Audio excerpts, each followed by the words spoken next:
జాబిలే తలుకుమన్నా చుక్కని బాధ్యతై దొరుకుతున్న హక్కుని దేవుడై ఎదుగుతున్న భక్తుని సూత్రమై బిగియనున్న సాక్షిని పాతలో కొత్తని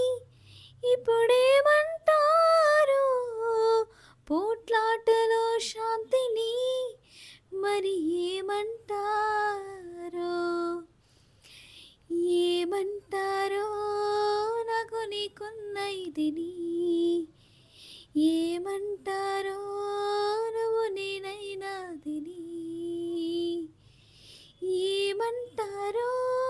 మారిపోతున్న కథని ఏమంటారో జారిపోతున్న